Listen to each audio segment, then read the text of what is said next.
Dear student, last video में बेटा हम बात कर चुके थे ऑस्मोसिस की, डिफाइन कर चुके हैं ऑस्मोसिस के लिए व्हाट इज ऑस्मोसिस। एक बार मैं दोबारा बता देता हूँ। Orally the spontaneous flow of the solvent through a semi permeable membrane. Important term है बेटा semi permeable membrane.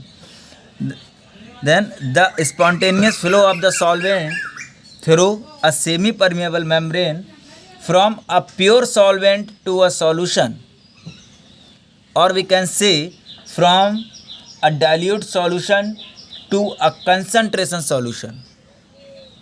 This is called osmosis। यानी कि किसी भी dilute solution से concentration solution की तरफ मूवमेंट जो होगा सॉल्वेंट का, तो उस प्रोसेस को हम क्या कहेंगे? ऑस्मोसिस। वट किसकी प्रेजेंस में होना चाहिए? SPM, semi permeable membrane. Okay, अब हम बात करते हैं ऑस्मोटिक प्रेशर की कि ऑस्मोटिक प्रेशर क्या होता है। The hydrostatic pressure which builds up when the solution is separated from the solvent by a semi permeable membrane and which is just sufficient to stop the phenomenon of osmosis. एक ऐसा pressure जिसकी वजह से क्या हो, osmosis की जो process हो रही है, जो फिनोमिनॉन हो रही है, उस फिनोमिनॉन को क्या करें, हम स्टॉप कर सकें। This type of pressure is called osmotic pressure. Phenomenon को स्टॉप कैसे करेंगे, इसके लिए मैं एक डायग्राम बना रहा हूँ। उस डायग्राम को आप लोग ज़रा आराम से ध्यान दे के देखिएगा। ओके, ये एक मैंने पॉट बनाया हुआ है। इस पॉट में हम क्या करते हैं बेटा, मिडिल में एसपीएम यानी कि सेमी परमिएबल मेम्ब्रेन को ऐड कर लेते हैं। एसपीएम, सेमी परमिएबल मेम्ब्रेन, यहाँ पे राइट कर देता हूँ name of this SPM. Clear? This is glass tube, this is glass tube, और यहाँ पे हमने क्या फिल किया हुआ है, दिस साइड में हमने सॉल्वेंट फिल किया हुआ है। Okay, this is solvent side, we can write here solvent, and this is solution side। और इस solution side को फिल करने से पहले मैं यहाँ पे एक पिस्टन लगा लेता हूँ। ये ओके, पिस्टन मैंने यहाँ पे लगा लिया है, और ये okay, this is piston. Piston का वर्क क्या होता है बेटा? पिस्टन का वर्क होता है for external pressure, external pressure. Okay, अब देखिएगा, this is solution side, this is solution side, we can write here solution, this is solution side. Okay, अब देखिएगा एसपीएम है, सॉल्वेंट है, सॉल्यूशन है। अब आपको पता है कि किस साइड के मॉलिक्यूल्स कहाँ जाएंगे। प्योर सॉल्वेंट है तो इस साइड के जो मॉलिक्यूल्स होंगे बेटा, सॉल्वेंट के मॉलिक्यूल्स, वो किधर जाएंगे? सॉल्यूशन की साइड जाएंगे, है ना। जब सॉल्यूशन की साइड मूव करेंगे, देन इसका जो लेवल होगा, वाटर लेवल क्या होगा आपका? इंक्रीज हो जाएगा। वाटर लेवल क्या होगा? इंक्रीज हो जाएगा। जब हमारा ऑस्मोसिस का प्रोसेस चल रहा है तो सॉल्वेंट पार्टिकल्स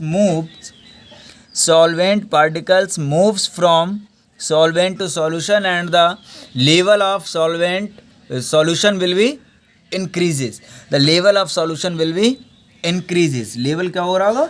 इंक्रीज हो रहा होगा। लेकिन इस इंक्रीजमेंट को रोकने के लिए, ये जो लेवल वाटर का यहाँ पे इंक्रीज होगा, इसको रोकने के लिए हमने पिस्टन की हेल्प से एक प्रेशर लगाया है। पिस्टन की हेल्प से हम प्रेशर अप्लाई कर रहे हैं यहाँ पर।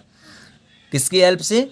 प्रेशर की हेल्प से we can apply a pressure which sufficient to stop the osmosis process, means which sufficient to stop the solvent process which moves toward the solution। वो उन सॉल्वेंट के प्रोसेस, सॉल्वेंट के पार्टिकल्स को रोक सकता है जो कहाँ हैं? सॉल्यूशन की साइड में मूव कर रहे हैं। क्लियर? हम यहाँ से एक प्रेशर लगाएंगे। इस प्रेशर की वजह से जो सॉल्वेंट के पार्टिकल्स यहाँ पे मूव कर रहे थे, अब उनका मूव करना क्या हो जाएगा? स्टॉप हो जाएगा। We can write here the movement of solvent particles, the movement of solvent particle, the movement of solvent particles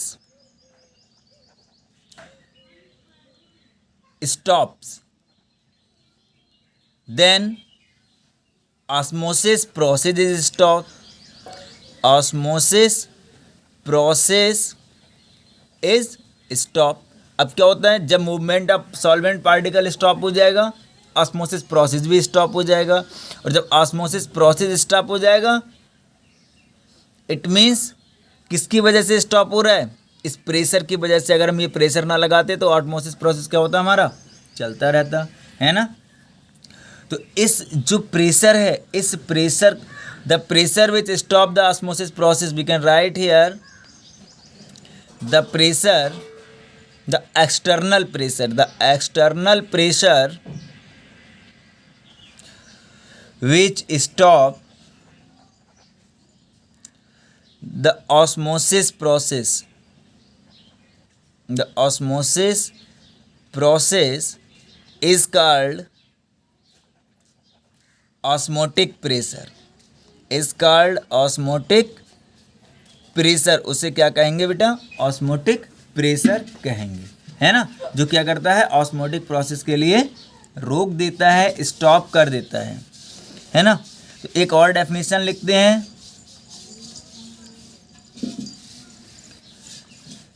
ये आपकी डेफिनेशन हो जाती है, the external pressure which stop the osmosis process is called osmotic pressure. Osmotic pressure is represented by, it is represented by pi. It is represented by pi. ये किससे represent होता है बेटा, पाई से रिप्रेजेंट होता है. ओके बेटा, अब हम लोग बात करते हैं वांट हाफ इक्वेशन की. इसी में है, नेक्स्ट टॉपिक है वांट हाफ इक्वेशन. तो पाई किससे रिप्रेजेंट किया जाता है, पाई से रिप्रेजेंट करते हैं ऑस्मोटिक प्रेशर के लिए. तो pi inversely proportional to 1/b constant temperature according to Wiles want half law. Pi directly proportional to T at constant concentration according to Charles want half law. Clear? तो इसके बाद अब देखेंगे दोनों लॉ को अगर हम कंबाइन करें, combining law first and second, combining law first and second, then equation क्या हो जाएगा आपका, pi directly proportional to P inversely proportional to B. Clear? ये प्रोपोर्शनलिटी का साइन हटाएंगे तो pi equal to S T upon B. इसको cross multiply करेंगे, pi B is equal to S T. ये आपका बनता है formula. Clear? S equal to क्या है, एस इक्वल टू है solution constant. This is solution constant. S equal to solution constant. Clear? अब हम यहाँ पे एस की जगह अगर हम क्या लगा लें, आर लगा लें. ठीक है, क्यों? क्योंकि एस किसके इक्वल होता है, एस इक्वल होता है आर, यानी कि गैस कांस्टेंट के इक्वल होता है. तो हम यहाँ पे लिख सकते हैं pi B is equal to R T. Okay, if n number of moles are present, then pi v is equal to n r t. Clear? pi b is equal to n r t. Okay, अब यहाँ पे मैं लगा लूँ pi is equal to हो जाएगा N upon V R T. R और T अगर यहाँ पे लिख दिया जाए, if temperature is constant, temperature is constant, अगर टेम्परेचर कांस्टेंट हो तो क्या होगा, pi directly proportional to N upon V. N upon V का मतलब क्या होता है? कंसंट्रेशन। क्या होता है? कंसंट्रेशन, है ना। तो we can write here osmotic pressure of the solution, osmotic pressure of a solution depends upon the number of moles of solute dissolved in definite volume of